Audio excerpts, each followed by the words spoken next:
Welcome to the Wolverine Recruiting Show. I'm Clayton Sayfie with EJ Holland. We're going to talk about all the latest storylines surrounding Michigan football recruiting. We'll get into it. First, we want to remind you to use the promo code for free at thewolverine.com. That's the numeral 4, FREE. You pay for 1 month, you get 4 months absolutely free of all of our premium content. So insider notes. EJ's hitting the road just about every weekend in gathering intel on Michigan football recruiting, all the breaking news, all of that at thewolverine.com. EJ, let's get into what is kind of a busy week in terms of some of these headlines. Taylor Groves decommits, a 4-star athlete from Tennessee, actually listed on Rivals as a wide receiver, but was recruited by Michigan in the defensive backfield. He committed very soon after offering, just like Cody Jones, another 4-star from Tennessee. And then, about a month after he committed, it looks like he's going to kind of open things up, reevaluate some things, look at some other schools. It's still early in the process, and it kind of makes a little bit of sense, to be honest, from a kid who had never been on campus. Yeah, I think that with him, he just wanted to look at some other options. I mean, he committed blindly, like you said, he had never visited.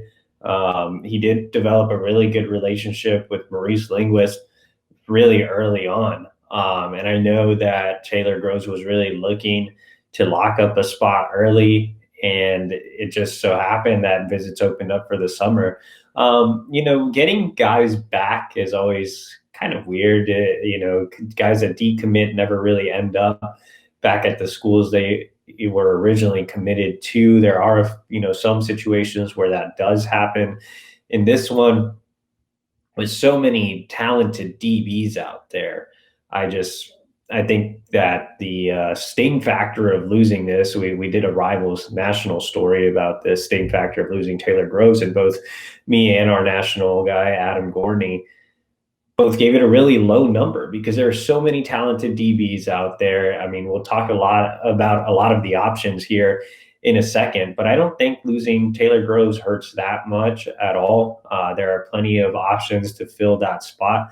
I think it's more so just perception. This is Michigan's fourth decommit this cycle, so he joins Miles Rouser, Tyler Martin, and Alex Van Sumeren. Obviously, Maurice Linguist had a lot of momentum his way, so this is one of his guys that's already backing out as an out-of-region kid. So I think, some of the fans were like, oh, well, this is why we shouldn't, just try to pull guys from the South early and blah, blah, blah. And so I think it's more of a perception thing. I don't think losing Taylor Groves is a big deal. I think he's a really nice player. I think his best days are ahead of him, as he was more of an upside project guy, but way too many options in the 2022 class in the secondary to have much concern about this decommitment. Yeah, and I think that's kind of the biggest thing because, like you said, he's a solid prospect and everything, but when you look at the options, and we've talked about this a ton, how this 2022 class is loaded with defensive back talent, and that's really what Michigan needs, and that's really what Michigan's pushing, and Michigan's best recruiter, Mo Linguist, is the co-defensive coordinator and secondaries coach, so you better believe they're going to be in on some top prospects in that position group in this class. So that's kind of why it doesn't sting. Would you give it a 3? And then I think Adam Gorney gave it a 4, or is the opposite, I think? Yeah, something like Yeah. that. So, So I mean, yeah, exactly. So, obviously, they probably didn't want to lose him, but at the same time, it is what it is this early in the process when you were still, you're still in the running for some really, really good prospects at the position.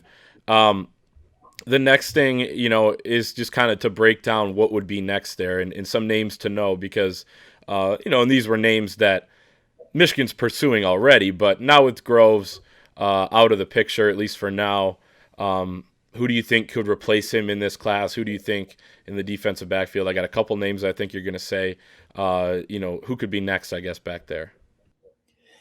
yeah, Michigan has two commits right now: Will Johnson, Cody Jones. So they're looking to fill maybe 3 or 4 more spots in the secondary, give or take. I think two guys they're in a really, really strong position with are Dylan Tatum and Miles Pollard. Dylan Tatum is being recruited as a safety, but he's a guy that can be kind of a jack of all trades, nickel type that can also play some corner. Dylan's looking to make a commitment in April and is basically down in Michigan and Michigan State. Michigan's obviously won basically every battle that they've had with the Spartans here recently. Miles Pollard is a guy that I think could be next as well. I think Michigan's done a really, really nice job with Miles. He's a tall, lengthy, physical corner, kind of fits the mold of what they are looking for as a straight corner. Right now, I would say the top three in his group are Michigan, Oklahoma, and Washington. If Miles were to commit now, I think it would be Michigan, but he might hold off and try to take a look at Oklahoma and Washington, especially with visits opening up here in the summer. Michigan's taking its shot with some elite level guys. Jacoby Matthews and Bryce Anderson come to mind. Jacoby Matthews is a five-star prospect out of Louisiana. Ron Bellamy actually played for his high school head coach. And so they have a nice connection through that. And the fact that Bellamy is a fellow Louisiana native. It's going to be tough to land a guy like Jacoby Matthews, but Michigan's still trying. Bryce Anderson is a Rivals 100 safety out of Texas. Was considered a Texas lean, but looks like he's going to make some official visits. Michigan is high on his list. Maurice Linguist actually recruited him as a young kid at Texas A&M. So Michigan not out of the picture there. Sticking with a Texas guy, a Rivals 250 prospect, and Chase Biddle out of the Dallas area. So Chase is from Garland, which is the next town over from Mesquite, where Maurice Linguist happens to be from. They have a really strong connection and relationship. I feel like Michigan is in that top three with Oklahoma and TCU. And then there are guys that could move up the board. I think those guys would all be takes right now. Definitely guys that Michigan would love to have. And then there are guys that are kind of up on the board, but they're behind some of the guys I just mentioned. And some of those guys that could move up are Jaden Gould, who was considered a really heavy Michigan lean early on. The new staff did reoffer, but they've kind of made the few other guys that I mentioned, more priorities. I think Gould is a guy that could definitely rise up the board, either as a safety or a nickel, or even as a corner. He's yet another prospect this cycle that brings a lot of position flexibility. Benji Morrison out of Arizona is a guy that could rise up the board as well. He's risen up in the recruiting rankings. He has a sister that attends the University of Michigan. So I think that the Wolverines could definitely be a factor there.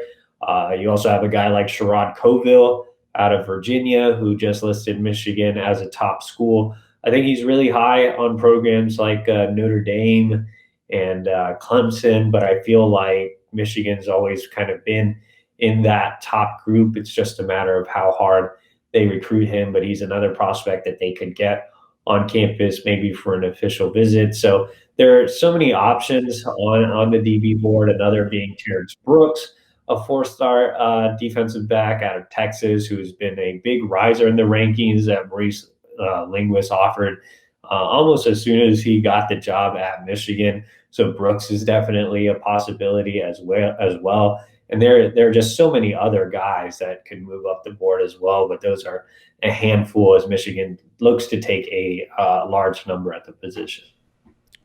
You get asked this, sometimes or whatever, but real quick before we move on, if this is kind of a message board poster type question, which I have respect for, by the way. I love our message board posters.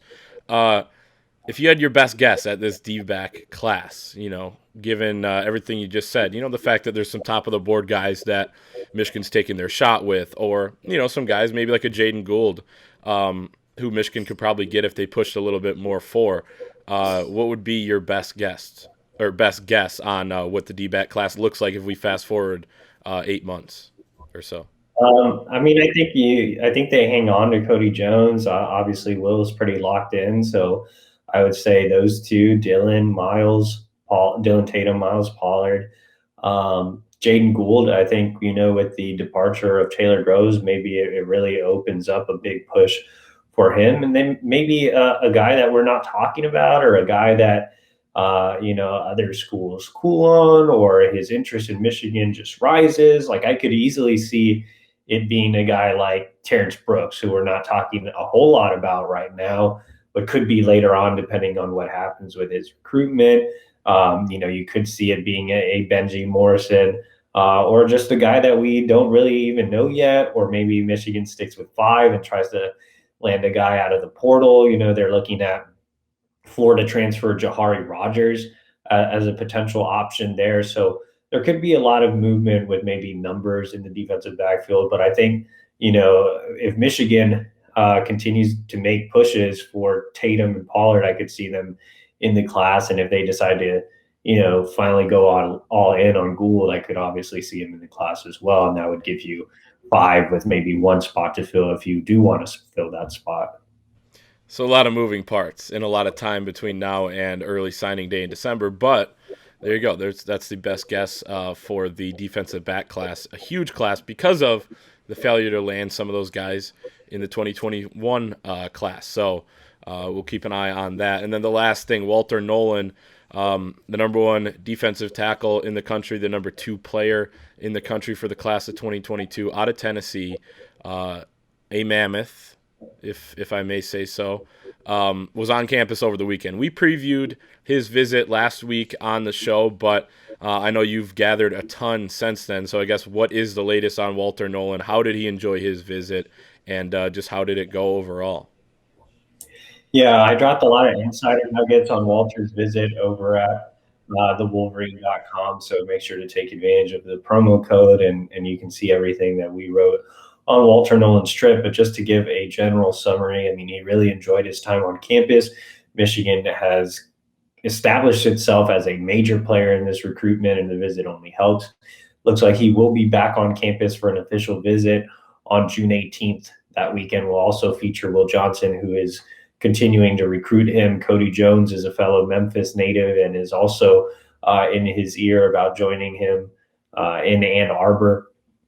I think for a self-guided tour where you have no contact with the coaches due to the ongoing dead period, it went as well as it could have. His grandparents live in Detroit, so he has family there. I think Ohio State's high on the list. I think Alabama's high on the list. Georgia is making a concerted effort and is quickly moving up the list as well. But Michigan, right in the thick of things, I think they are really a threat to pull him. And quite honestly, it wouldn't be surprising if Michigan does end up with Walter Nolen. There's still that hesitancy just because he is a five-star defensive lineman from the South. A lot of those guys don't go up north. They stay in the South. It's very, very rare for a Southerner to leave SEC country for the Big Ten. But I think Walter is comfortable with the Michigan staff, particularly Ron Bellamy, who's leading the way in his recruitment. He realizes that he has an opportunity to play right away and be the guy at Michigan, as opposed to another guy at Alabama, where they consistently pull guys like a Walter Nolen. He knows there's a need at his position at Michigan. It's still the big house. It's still the University of Michigan. And I think all that's appealing to him. And so it's going to come down to the official visits, but I really like where Michigan sits with Walter Nolen. As wild as it may sound, Michigan could be on the verge of pulling a five-star defensive tackle from the South. It'd be crazy. It would make waves, and you were the first to kind of, start reporting that, hey, this is something that's in the realm of possibility. Like, know this name. I think Michigan fans, like, when you look at the recruiting list in 2022, they probably, skip through the top, a couple guys, especially, like you said, a D lineman from the South. Okay, whatever. But with this new staff and the way Michigan's recruiting and kind of the new life that you feel like there is within the program, Michigan's going to have a shot. Now, what do you think about Walter Nolen there in number 0 in that graphic that we're showing for our YouTube viewers? A big guy wearing number 0. I know they started that last year was the first season a player could wear number 0. I think Michigan fans would just like to see Walter Nolen in maize and blue, no matter the number. But what are your thoughts on a big guy wearing 0? I don't hate it. He looks all right there. I don't hate it. I think it looks kind of weird, but I don't know. I mean, I feel like the number 0 just looks weird in general. It doesn't look that weird in basketball for like when Gilbert Arenas wore it. It was just like, it was cool. But I think in football it looks kind of weird. I don't know why. It's just it looked weird. Like even Giles Jackson last year wore 0, and it looked weird for a small guy. So I don't even know if it's just a big guy or a small guy thing either. Yeah. It doesn't matter. I think it's like the football uniform style. Like with the basketball jersey, it's whatever. I guess like when you look at the NBA jerseys, the number's not necessarily on the front, or if it is, it's like a smaller number. So I think the big zero in the front just looks weird because it's, takes up the majority of the jersey. So I don't have a problem with Walter wearing zero. I'm not like you. I don't think it's the fact that he's a big guy. I just think zero looks weird on football uniforms. I do agree. I agree with that. But like I said, I mean, he could wear whatever. I think, and people would be fine with it up here if Michigan is able to land him. But yeah, big official visit coming up in the summer, and Michigan right in the mix for Walter Nolen. So obviously we'll keep people posted on that. And like EJ had kind of alluded to, he had even more at the Wolverine.com coming out of the weekend with all the latest on Walter Nolen's visit, which he enjoyed very much. So you can check that out using the promo code FORFREE. That's a numeral 4, FREE. Pay for 1 month. You get 4 months absolutely free. All of our premium content, all the insider updates that come constantly at thewolverine.com. We want to thank our sponsors, Lewis Jewelers, as well, for making this video possible, and we'll see you next time.